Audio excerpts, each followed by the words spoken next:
mga kachilax, ang ating next unit ngayon ay itong Volkswagen. So as usual, nandito naman ang pupugian at napakagaling na sila sir para i-assist tayo para dito sa panibagong e-car.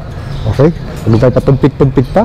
Let's go. Ano naman tong bagong unit natin dito? Anong pangalan? Meron tayong isa pang unit dito, Boswell, no? Branded din to is the Volkswagen ID3, no? Ang price po nito is 1,950,000, no? Again, meron kaming cash discount na binibigay dyan, ano? Which is 75,000, ano? Wow, 75,000 pag cash? Yes, available din to, both in cash and financing, no? Kaya gagawin nyo lang, mag-inquire lang kayo sa amin. Andito kami sa Pasig, no? You can look for me, Neil, no? Para ma-discuss natin yung mga options natin in buying this Volkswagen ID3. ID3.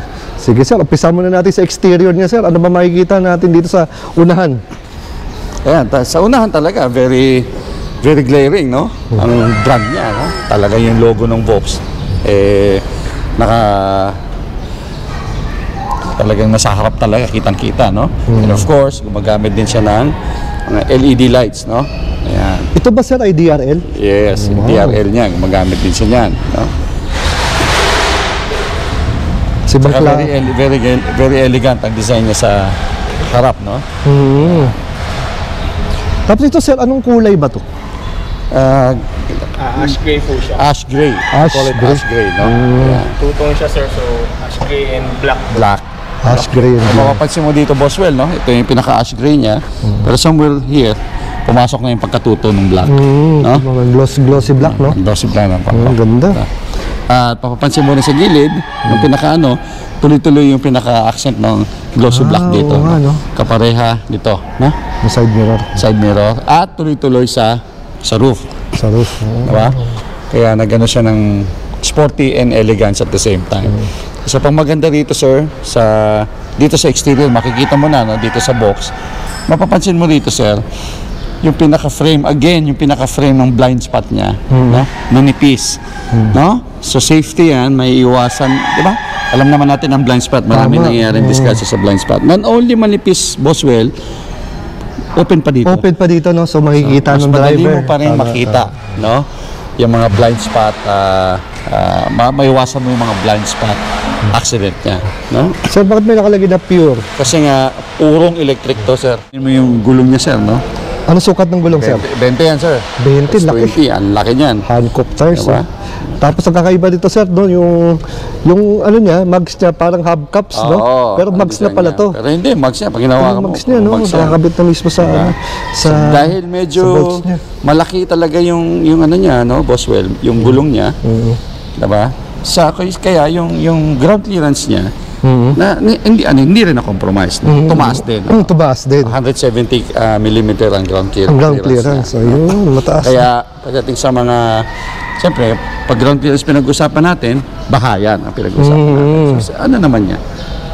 Kaya niya mag-navigate sa baha. No? Baha.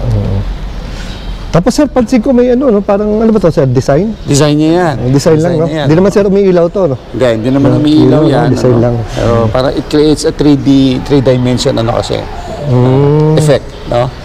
Sa pag ano nang para may variation yung ano niya. Pagkatuto niya, nilalagyan lang. Tapos ito naman sir, yung kanyang Ito na yung pinaka-charging port niya, no? Again, dalawa ito. Ito yung usual, no? Na AC charging, no? And this is the fast charging, DC charging, no? okay. Yan, dito. Meron din siyang ano para hindi talaga ma-misplace, no? Nakakabit na siya, no? Para nakakabit lang, diba? importante rin yun. Minsan, Yes. kung saan sabay papatong pag walang tali, eh. Yan. So, dalawa ang option niya. Boss Ray, ano nga ano nito? Sa charging nito? Ilang hours bang charging time nito, sir? Bali Charge speed? sa slow charging niya po, it takes 8.5 hours po. Then 40 minutes po para sa DC charging po. This is the 40-minute charging time. This is the usual 8.5 hours na charging. ID3 comes with ano po, motor power of 125 kilowatt po with 310 Newton meter of torque po. Then, one full charge po is maabot siya ng 450 km. And yung maximum speed niya po is 160 km per hour po. Wow, bilis din, no? Ang tulin nito. Pwede Grabe. sa 60, no? mga expressways po. Medyo mahaba ang range niya, 450 kilometers. Wow, No? sulit na sulit ka sa rin, 400 plus. Yeah. Napakalayo na nun. At saka Oo. yun ang usually, sir, no, mga almost 500 kilometers sa mga nire-range na mga katulad ditong mga mid to high-end na kotse. No? Correct. Tama. Tama. Even sa likod, sir, makikita mo na naman again, yung binanggit ni Sir Ryan kanina, yung gray and black accent. No? Pinaka-body niya, you will notice, it's gray. Pero yung bandang upper portion niya, it's glossy black na naman. Glossy Balik black, sa no? glossy black. No? Yung ano niya, no? Gabang Yes. ID3. Even yung spoiler niya, no? Ganda, oh. Yung third brake light na nandyan. Third brake Tapos light. yung pinaka-spoiler niya, halos kapareho ng texture ng roof niya. At saka nito, makintab. No? Yan. Tapos pag binubuksan naman yung rear, sabi mo, saan bubuksan? Dito lang. Ayun, hinahanap ko rin kanina. Ayun pala yun. Ano ko tumaklong. Yung pala yun. Doon siya. Di, actually, di ko nga nabuksan to kasi. Yung pala Ito yun. yung pinaka-trunk niya, no? Pinaka-trunk, Ano ba space. ano nito, boss Ron? Bali, yung sa trunk niya po, sir, is 385 liters po. So, kapag pinold down din yung mga upuan, maabot po siya ng 1,267 liters po. Ayan. So, malaki siya, no? Malaki yung capacity, no? Capacity na pwedeng ilagay dyan. No? Kaya pong mahiga sa loob. Oo, Sa trunk. malaki niya talaga sa kalawak. At saka meron din siyang, ano talaga, sir, takip. Para may privacy yung baggage mo, no? Pag binaba mo to, although may salamin siya dito, sasabay na to pababa, so matatakpan yung pinaka-laman ng Ano nga pala sa makita sa ilalim nito? Yeah. So, mga included po dito, sir, is yung mga early warning device po natin. And then, yung hook po natin. May kasama rin to na jack, sir. Wala lang siya dito ngayon. So, dyan po nakalagay yung ibang tools na pwede natin gamitin sa Andyan. electric car po. Anong tawag dito sa battery na meron ito? Bali dito sa ID3, sir, ternary lithium po siya. So, liquid cooled po siya. Liquid cool. Ayun. Ganda rin ng ash gray, oh. Isa rin sa mga favorite kong kulay ito, eh. Ash gray. Sporty rin. No? Very sporty din yung itsura, pati yung pagiging aerodynamic nung sa bubong. At saka naka-duckpin pa siya doon. Correct. Ganda. Even yung mags mismo may accent din. Oh, Black tsaka silver naman. ganda, no? Diyan sa loob, i-explain mo muna ito ano makikita natin dito sa mga pindutan dito. Yan, sir. So, bali dito, sir, makikita natin dito yung LR. So, ito yung left and right mirror natin. So, once na tinurn natin tong knob niya dito, so makikita natin na iilaw niya is nasa left. So, naka-indicate na pwede mong galawin yung mirror mo, left, right, up, down. Then, sa kabila naman is yung right mirror naman po. And then, this one naman po is para mag-fold po yung mirror po Ito natin. mga side mirror, no? Yes po. Ayun. So, the usual dito, no? Yung power Yes po, window. power window po. Then yung sa lock ng door and yung sa bintana po. Yan. So, dito naman, sir, parang nakikita ko, ang ganda rin dito. Oh. Dito naman, sir, dito naman nakalagay yung mga ilaw natin. So yan, may mga mode dyan. So low beam light, tapos yung fog light natin, makikita rin po dyan. Diyan lahat. So, the usual dito, no? Sa sides niya, no?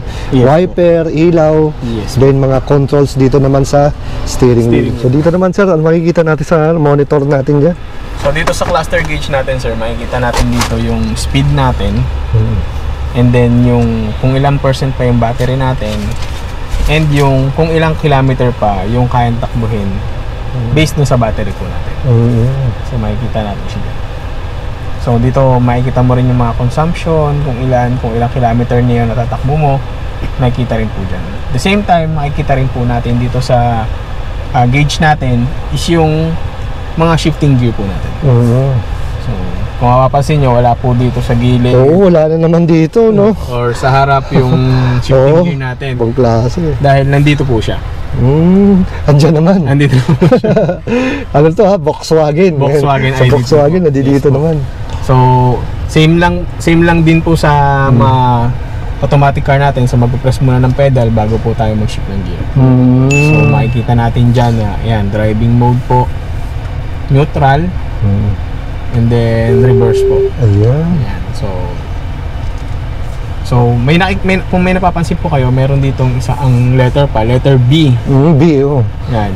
Yung letter B po na yan, kapag nandiyan po yung indicator ng gear natin, so once na nag-brake po tayo, mas malaki yung bumabalik na power kay battery. Yun yung po yung tinatawag na regenerative braking po. Nice. Yes po. So nakakatulong din po siya na makadagdag dun sa power po ng battery. Yes. Pag ibabalik naman sa park, So kapag nag-park naman po tayo, ipipress lang din po natin to. So electronic parking brake po siya. Ang galing. Tsaka pansin ko sir, pag may pinipindot ka, parang may mga ilaw-ilaw ako nakikitang lumalabas, no? Yes Dito po. sa dashboard. So may mga ambient light po tayo Yung ambient na light. nakikita. Ayun, no? Yun, no? Parang hindi mo kung magsasinehan ka ba o ano. Naka-ellipse, Tsaka nakakatuwa sir, dito yung cambio. Opo. Iba-ibang cambio na yung nakita natin. Meron sa ilalim, sa side, sa gitna, Yes po, talagang sa dashboard. per electric car po talaga iba-iba yung feature na makikita mo sa kanya. So yan. So dito naman sa ilaw, no? Sa taas. Yes Yan. po. So dito naman tayo, yung pinakamagandang monitor. Gloss black rin. Dito naman sir, makikita niyo yung sa media natin, sa radio, yan. Diyan na rin lahat, no? Yes po, setting po. And then itong klima button naman po na to, para sa AC naman po natin siya. So makikita niyo diyan na kung nasan yung hangin, yung airflow, papalitan niyo. Then dalawa po yung pindutan niya ng adjustment ng aircon po. So for the passenger side and the driver side po. So you can adjust it po. Nakita ko nandiyan yung parang modes of driving. Apo, yes po. Saan ba So natin dito makikita? naman sa mode natin sir. So dyan mo makikita yung Ayun. eco mode, comfort mode, and sports mode.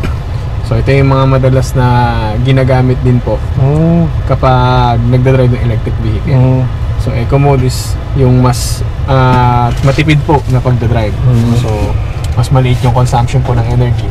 Yung comfort naman is yung normal mode lang po, and then yung sports naman is yung malakas po yung hatak niya.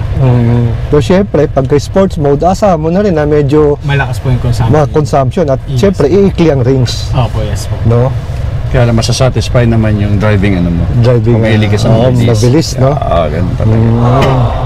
So in other words, lahat, no? Sir, yung mga pagpili ng mga, kasi parang ngayon lang ako medyo na-expose sa mga ganito super high-tech, no?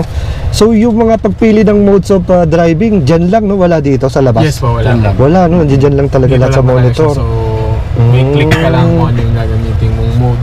Tapos Then, activate na yun, diretso na po siya.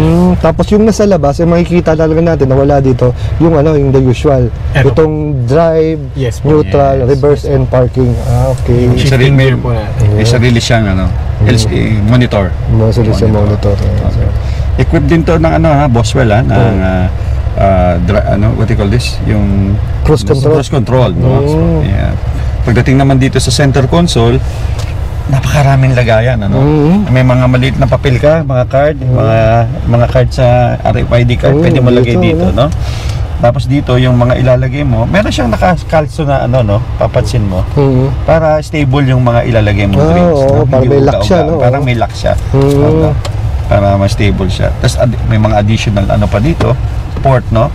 And here, makakita mo sa butas na to, Haba, meron siyang Haba na what do lagayan. you call this? USB port. USB port.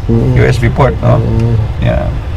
At sa pamaganda rito, Boswell, meron siyang armrest. Armrest, oo, yun yung pansin ko rin. Na-adjustable. Kung ayaw mo namang nakakaabala, pero may taas, no? di ba? Pwede naman. Diba? Yeah. Ito yung pinaka-additional na lagayan pa rito.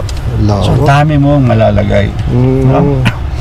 Hindi siya tinipid, no? Hindi siya tinipid, definitely. No? Hindi dito na lahat. In fact, dyan sa likod, mamaya may papaliwanag pa si Sir Ryan dyan sa may mga features pa dyan. Na kakaibang features nitong Volkswagen ID. So sir, ano naman mga additional features dito sir sa likod? Dito sir, pwede po kayong gumamit ng cable dito, Type-C, for charging po. Ayun, So habang charging. nasa travel po kayo, hindi na kayo malolobat.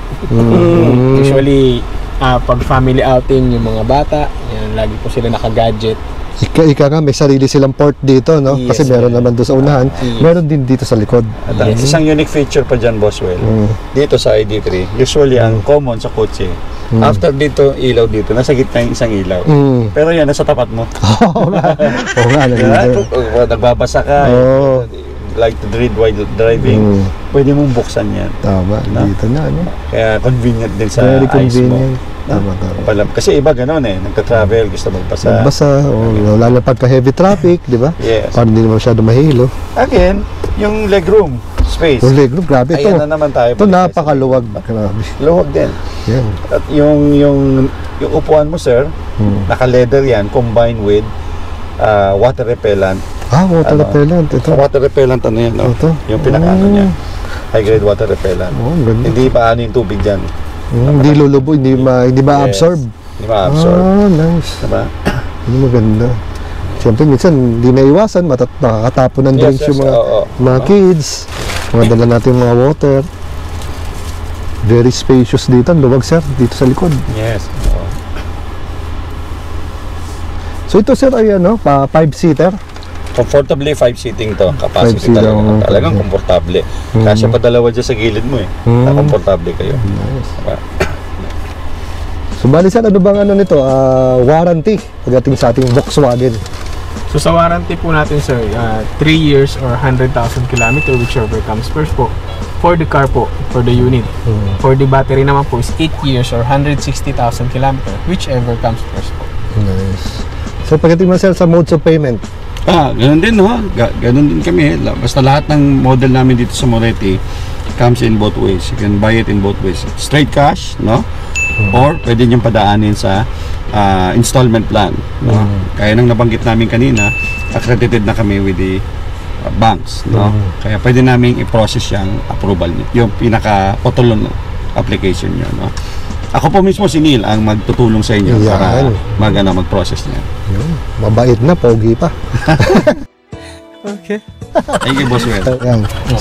So yun, mga kachilak, sana nagustuhan nating munting content. Kasama ko naman itong dalawang nagwagapuhang stop sa Moretti.